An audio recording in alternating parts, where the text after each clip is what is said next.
आंदोलन थोड़ा कमती करना है आप लोग को। 50 साल चला गया आंदोलन करते करते, अभी अपना उन्नति करना चाहिए। थानसा होगा तो उन्नति के लिए होगा, थानसा होगा तो अपना समाज के शक्तिशाली बनाने के लिए करना चाहिए। बातों बातों में थानसा थानसा चिल्लाने से नहीं होगा। ये जो थानसा चिल्लाता है उसमें थानसा है क्या, देखिए ना जाके पहले। हम आपके साथ हैं, हम कोई फाइट करने नहीं आया। Last fight, second fight, third fight में हम विश्वास नहीं करते हैं। हम विश्वास करते हैं आपका सेवा करने में। हम चाहते हैं आपका सेवा करें। অত্র এলাকার বিধায়ক এবং সম্মানীয় মন্ত্রী সুশান্ত চৌধুরী মহোদয়, জেলা সভাধিপতি Shrimati Antara Sarkar Deb, Shri Pritam Debnath vice chairman Jirania panchayat samiti, Shri Shobhamani Debbarma BSC chairman Jirania RD block, Shri Gouranga Bhowmik, Shrimati Manju Das chairperson Jirania panchayat samiti, এবং আজকে আমরা একটা ডিভিশনাল অফিস ওপেন করতে যাচ্ছি ফ্রম আরডি থেকে। এবং সেটা জানা উচিত, আমাদের মিডিয়ার বন্ধুরাও আছে। আগে আমাদের সার্কেল ছিল, সার্কেল অফিস ছিল কয়টা? 4টা ছিল। আমরা আরো 4টা বাড়ি করে দিয়েছি, 8টা। আমাদের ইঞ্জিনের স্ট্রেংথ কত ছিল আগে বিগত দিনে? মাত্র 354। এর সঙ্গে আমরা 674 আমরা আরো যোগ দিয়েছি। এখন টোটাল স্ট্রেংথ হয়েছে 1028। আগে সাব ডিভিশন বলতে কিছু ছিল না। আরডির 23টা সাব ডিভিশন খোলা হয়েছে এই সরকারের আমলে। 19টা আরো খুলবো আমরা, 42টা সাব ডিভিশন হবে। এবং এইভাবে সবকিছু এখন আমরা চেঞ্জ করে দিয়েছি আর এক্সপ্যানশন করেছি আরডি ডিপার্টমেন্টকে। কারণ গ্রামীণ উন্নয়ন দপ্তর হলো গ্রামের উন্নয়নের নোডাল দপ্তর। আমি তো এখনো বুঝি না এতদিন ধরে কিভাবে ওরা চালিয়ে গেল 354 দিয়ে। আমরা যখন মন্ত্রী হয়ে আসি তখনই আমি বলেছিলাম, আমাদের প্রধানমন্ত্রী সবসময় বলে গ্রাম স্বরাজ মিশন, গ্রামে সুরাজ নিয়ে আসতে হবে, গ্রামে সুশাসন নিয়ে আসতে হবে। প্ল্যানিং উপর থেকে হবে না, প্ল্যানিং পঞ্চায়েত থেকে প্ল্যানিং করে নিয়ে আসতে হবে। মা বোনদের যুক্ত করতে হবে প্ল্যানিং এর সঙ্গে। পরিকল্পনা যেন হবে গ্রামের উন্নতির পরিকল্পনা, সেটার সঙ্গে মা বোনদের যোগ করতে হবে। এবং এই দিশায় যদি কাজ করতে হয় আমাদের আরডি ডিভিশনকে বা আরডি ডিপার্টমেন্টকে আরো শক্তিশালী করা দরকার। এবং আজকে এই প্রচেষ্টায় হচ্ছে। এখানে ডিভিশন অফিস খুলবে, কারণ বিগত দিনে বক্তৃতা ছিল লম্বা লম্বা, কিন্তু কাজ ছিল খুব কম। কারণ পরিকাঠামো দেখলেই বোঝা যায় কাজ কত হয়। যদি 100 বেডের হসপিটাল হয়, এখানে 1000 লোকের ট্রিটমেন্ট হয় না। পরিকাঠামো দেখে বোঝা যায় কাজ কত হয়েছে। পরিকাঠামো খুবই স্কেলেটিন বললে হয়। এভাবে আরডি ডিপার্টমেন্ট চলে না। ইঞ্জিনিয়ার 354 আজকে আমরা কত দিয়েছি? 674। সাব ডিভিশন ছিল না।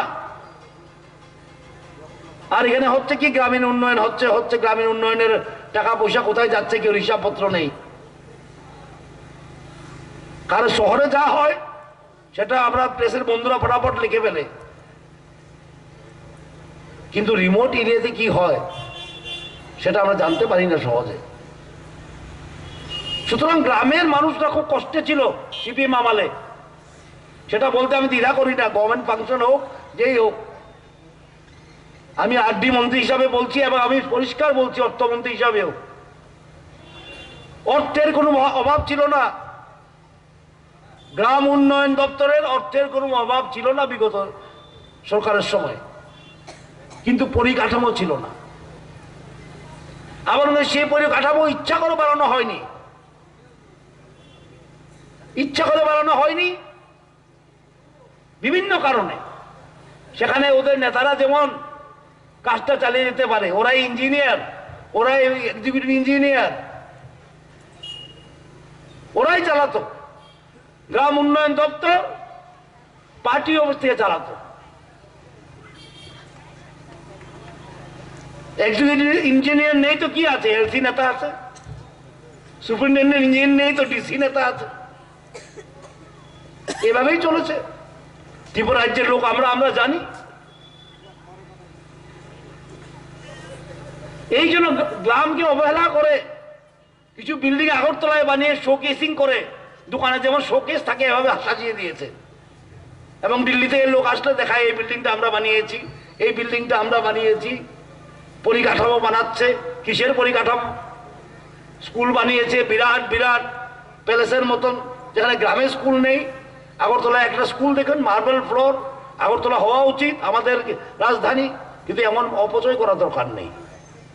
স্কুলে যান, গিয়ে দেখবেন না আছে ছাত্র, না আছে মাস্টার। বিরাট বিরাট বিল্ডিং। এটা কি? হসপিটাল বানিয়েছি। হসপিটালের ভিতরে যান, কিছুই নেই, এটা মেশিনও নেই। একটা রক্ত পরীক্ষা করার মেশিন অবধি নেই। সেটাকে পরিকাঠামো বলা হয় না, ইংলিশে বলে ইনফ্রাস্ট্রাকচার। এটাকে কি বলে? স্ট্রাকচার বলা হয়, ইনফ্রাস্ট্রাকচার নয়। সবকিছু বাদ দিয়ে এই শোকেসিং করেছে 25 বছর ধরে। তা আমাদের সরকার, আমরা চিন্তা ভাবনা করে দেখলাম, আরে এটা কি হচ্ছে? গ্রামে তো কোনো কাজ হচ্ছে না। দেখার জন্য আন্দোলন। আমি শুনি এখন প্রায় নেতারা বলছে দেখায় কাজ হচ্ছে না। কাজ না হলে আন্দোলন কোথায়? টাকা পাচ্ছে না, টাকা না পেলে আন্দোলন হতো। আজকে রেখার জন্য আন্দোলন নেই। বিগত বছরে সব থেকে বেশি কি বলে প্রত্যন্ত অঞ্চলে, যেটা আমরা অ্যাসপিরেশনাল ব্লক বানিয়েছিলাম, রৈস্যাবাড়ি, গঙ্গানগর, ডুম্বুরনগর, ওমপি, মুঙ্গিয়াবাড়ি, এসব অনেক প্রত্যন্ত এলাকা, সেখানে 125 দিন কাজ হয়েছিল গত আর্থিক বছরে। 100 দিন তো কি, 125 দিন কাজ হয়েছে। আমি শুনি আরো কথা, অপপ্রচার, যে বিগত পূজার টাকা এখনো পায়নি রেগার কর্মীরা। কে বলেছে? প্রথমবার ত্রিপুরার ইতিহাসে পুজোর সময় পুজোর টাকা এবারই পেয়েছে। এবং মার্চ মাসে কোনোদিনও টাকা পাওয়া যেত না, ইয়ার এন্ডিং বলে, বছরের শেষ বলে, সেটা এপ্রিল মাসে পাওয়া যেত। এবার মার্চ মাসের টাকা মার্চ মাসেই পাওয়া গেছে। এটা তো মিথ্যা কথা বলার কিছু নেই। এটি এফটিও বানানো হয়, কম্পিউটার সবই দেখা যায়। কারণ কম্পিউটার যদি লাল চশমা দিয়ে দেখে, আমাদের দোষ নেই। চশমাটা বদলালেই পারে একটু, এটা আমাদের দোষ নেই। কম্পিউটার আছে, তবে আমি ভুল দেখবো, সেটা কিছু করা নাই। কারণ মোদিজি সব কিছু জনসাধারণ যে সুবিধা আছে কম্পিউটারাইজ করে দিয়েছে। এখানে দালাল যেমন না থাকে, এবং আরডি দপ্তর যেমন আরডি দপ্তর মতনই চলে, গ্রাম উন্নয়ন দপ্তরের মতন। পার্টি উন্নয়ন দপ্তর হবে না। গ্রাম উন্নয়ন দপ্তর গ্রামের উন্নতি করবে, মেনা মাঠের 4 তলা বাড়ানোর জন্য নয় এটা। তাই আমরা অনেক এক্সপেনশন করেছি আরডি দপ্তরের। কারণ ইঞ্জিনিয়ার ছাড়া কাজ করা যাবে না। অনেকখানে দেখি আমরা অনেক প্রজেক্ট, অর্থমন্ত্রী হিসাবে আমি দায়িত্ব নিয়ে বলছি, বিভিন্ন প্রজেক্ট যেখানে 20 কোটি টাকা দরকার, সেখানে 1 কোটি টাকা দিয়ে শুরু করে দিয়েছে। 1 কোটি টাকা নষ্ট, আর টাকা নেই। এই সায়েন্স সিটি আমরা যে উদ্বোধন করলাম কিছুদিন আগে, সেটার এই অবস্থাই ছিল। বানিয়ে টানিয়ে দিল্লি থেকে টাকাটাকু নিয়ে তারপরে বন্ধ করে গেছে। কাল টাকা নেই, কি করবো আমরা? আমি যখন চরিগ্রামে যাই আমার নির্বাচনী কেন্দ্রে, তখন আমি দেখি এই বিল্ডিংটা দেখে আমি জিজ্ঞেস করি অফিসারদেরকে, এটা কি বিল্ডিং, জঙ্গল হয়ে আছে? বলে স্যার সায়েন্স সিটি। আমরা অর্থের ব্যবস্থা করে, টাকার ব্যবস্থা করে দিল্লি থেকে এবং রাজ্য সরকারের ফান্ড থেকে দিয়ে এটা তৈরি করে আমরা ওপেনিং করেছি। যাবেন নিশ্চয়ই, খুব ভালো সায়েন্স সিটি হয়েছে। এবং সায়েন্স দপ্তরটা আমি দেখি, আপনাদের সবাইকে নিমন্ত্রণ, যাবেন দেখবেন।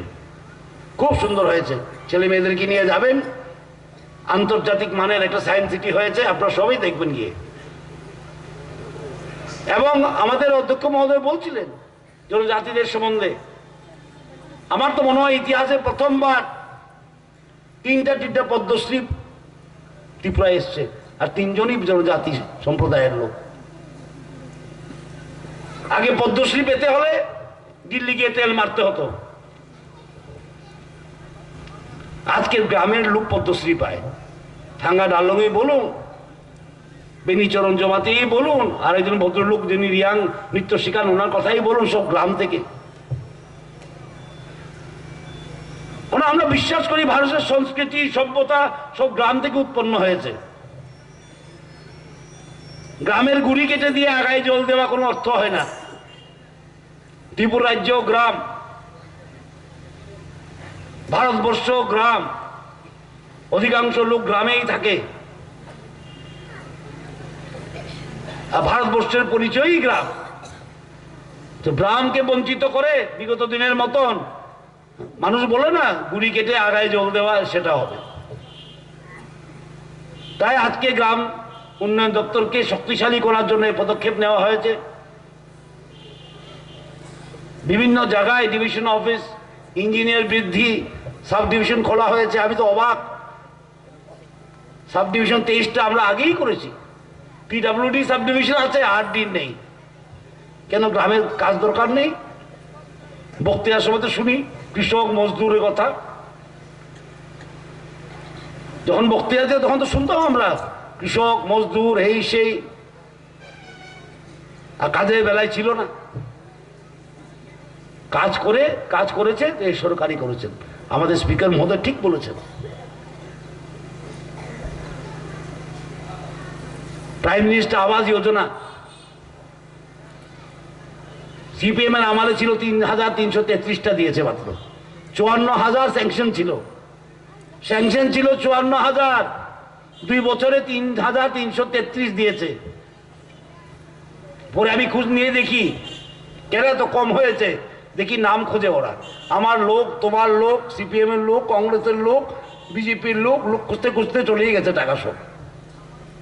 আমরা বলি ত্রিপুরার লোক সব আমাদের লোক, ত্রিপুরার লোক সব আমাদের লোক এবং ভারতবর্ষের নাগরিক। এই জন্য মোদিজি একটা মন্ত্র দিয়েছে আমাদেরকে, সবকা সাথ সবকা বিকাশ। আমরা রাজনীতি করি, দলবাজি করি না। রাজনীতি করতে এসেছি, রাজ্যকে উন্নত করতে এসেছি, আমরা দলবাজি করতে আসিনি এখানে। রাজনীতি আর দলবাজির মধ্যে অনেক বেশ কম আছে। দলবাজি কি আপনারা 25 বছর দেখেছেন? বিশেষ করে মা বোনরা। এসএসজি গ্রুপ ছিল কত? 4,000। আজকে সেলফ হেল্প গ্রুপ 38,000। কোত্থেকে কোথ চলে গেছে। আর আমাদের মা বোনরা এত সৎ, এত নিষ্ঠাবান, যেন লোনের ব্যাংকের লোন সময় মতো ফেরত দেয়। সবচেয়ে কম এনপিএ ভারতবর্ষে ত্রিপুরা রাজ্যে। এর আগে কি সম্ভব ছিল না? আগে কি সম্ভব ছিল না? সবই সম্ভব ছিল।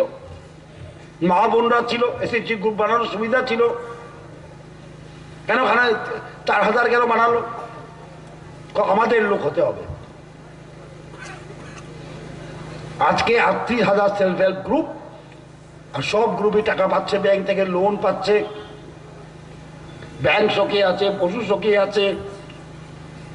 সুতরাং আপনারা উন্নতির সঙ্গে থাকবেন, গ্রামে প্রচুর উন্নতি হবে। এই গ্রাম উন্নয়ন দপ্তর শক্তিশালী হবে। আপনারা দেখবেন আপনাদেরকে অফিসে যেতে হবে না, সরকার আপনাদের কাছে থাকবে। আমাকে যখন জিজ্ঞাসা করে সরকার কি করতে চায়, আমি বলি সরকার একটা কাজই করতে চায়, মানুষ যেমন সরকারের কাছে আসতে না হয়, সরকার মানুষের কাছে যাবে। এই ব্যবস্থা আমরা করতে চাই ত্রিপুরা রাজ্যে। আর মোদিজি বলে দিয়েছেন সবকা প্রয়াস, এর জন্য সবের প্রচেষ্টা লাগবে। শুধু সরকারই চালাবে সরকার, এভাবে হতে পারে না। সমাজ এবং সরকার মিলে যখন কাঁধে কাজ করবে তখনই উন্নতি হয়। সেটা গুজরাটে আমরা দেখেছি, বিভিন্ন জায়গায় দেখেছি, মধ্যপ্রদেশে দেখেছি, হরিয়ানায় দেখেছি। সমাজ এবং সরকার যখন একসঙ্গে মিলে কাজ করে তখন মা বোন সবকে নিয়ে কাজ করে, আমার লোক তোমার লোক যেখানে থাকে না সেখানে উন্নতি হয়। আর যেখানে আমার লোক তোমার লোক কেন্দ্র দিচ্ছে না, এই সেই আন্দোলন করো, এই করো সেই করো, তো কাজ করবেন কখন? 25 বছর আন্দোলন করতে হতে চলে গেছে, এর আগে আবার 10 বছর আন্দোলন করেছে, 35 বছর আন্দোলনই করবেন, তো কাজটা করবেন কখন? আমি শুনি তো বক্তৃতা, আমি শুনি বড় বড় নেতার বক্তৃতা শুনেছি আমি, বলে আমরা আন্দোলন করেছি, আর কাজটা কি করেছেন? কোনো কিছু জিজ্ঞেস করে বলছে আমরা আন্দোলন করেছিলাম। হসপিটাল কেন হয় নাই? আমরা আন্দোলন করেছিলাম।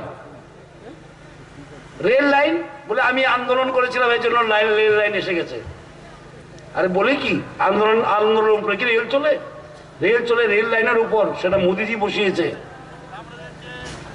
আমরা আন্দোলনের লোক নয়, আমরা কাজের লোক। আর আন্দোলন করব তো উন্নতির জন্য করব। 4000 থেকে 38,000 সেলফ হেল্প করা বানানো, সেটা একটা আন্দোলন। আরডি অফিসকে সব গ্রামে ছড়িয়ে দেওয়া, সব ব্লকে ছড়িয়ে দেওয়া, সেটা একটা আন্দোলন। 2,25,000 ঘর তৈরি করা এবং প্রাইম মিনিস্টার দিয়ে গৃহ প্রবেশ করানো, সেটা একটা আন্দোলন। সেটাও একটা আন্দোলন, কিন্তু সেটা উন্নতির আন্দোলন, ভেঙে দেওয়ার আন্দোলন নয়, গুড়িয়ে দেওয়ার আন্দোলন নয়। তাই আপনাদেরকে বলবো, আন্দোলন করবেন তো এভাবে আন্দোলন করবেন। ত্রিপুরার লোক এরকম আন্দোলন দেখিনি কখনো ত্রিপুরা রাজ্যে। আমাদের একটা অভ্যাস হয়ে গেছে, আন্দোলন মানে ঝান্ডা ডান্ডা, ঝান্ডা ঝান্ডা রাস্তা, এই তিনটা হলে আন্দোলন হয়ে যায়। গলা ফাটিয়ে চিৎকার দাও, গলা ফাটলে কি হবে? সুতরাং আপনাদের কাছে আবেদন রেখে গেলাম, এই ব্লক অফিসটা আপনাদের, এই আরডি অফিসও আপনাদের, আপনাদের কাজ করার জন্য আছে এটা। আর আপনাদের এমএলএ সবসময় আমাকে জিরানিয়ার সম্বন্ধে বলে, উনি হসপিটাল নিয়ে আসছেন, ল কলেজ নিয়ে আসছেন, উনি আন্দোলন করছেন না মন্ত্রী হয়ে। আগের মন্ত্রী হয়ে আন্দোলন করতো, ও নিজেই বিদ্যুৎ মন্ত্রী। একবার বলেছিলেন প্রাক্তন বিদ্যুৎ মন্ত্রী, বলে আজকাল বিদ্যুৎ মন্ত্রী কিছু জানে না, আমার শরীরে কি আছে, ইলেকট্রিসিটি প্রবাহিত হয়। আমি বলছি সুশান্ত চৌধুরী সেটা শর্ট সার্কিট করে দিয়েছে, ফিউজ করে দিয়েছে বলেছিলেন।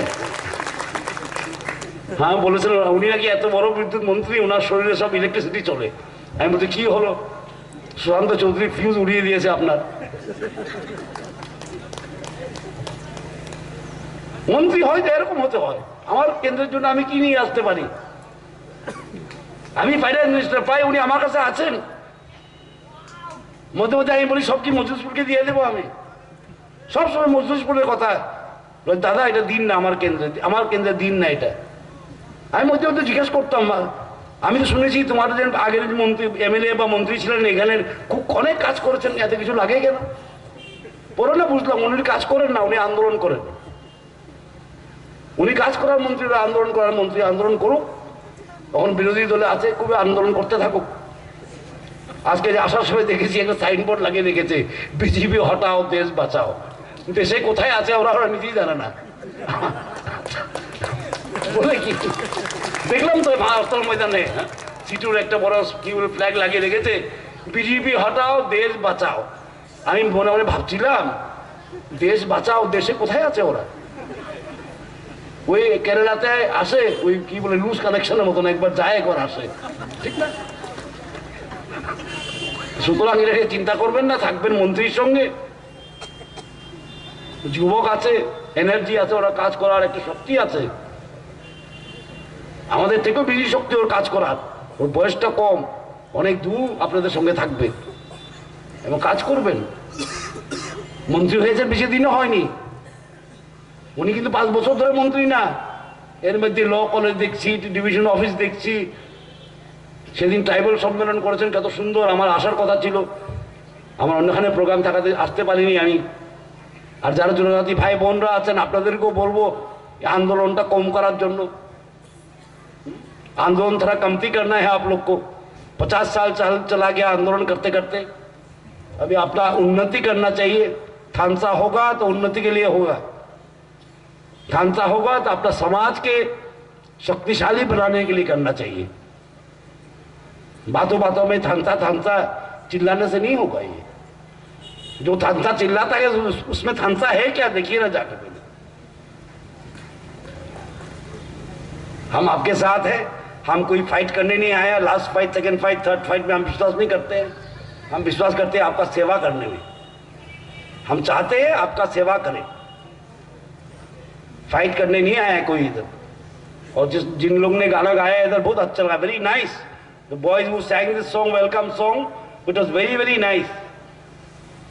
আমার খুব ভালো লাগলো আজকে উদ্বোধনী সঙ্গীতটা।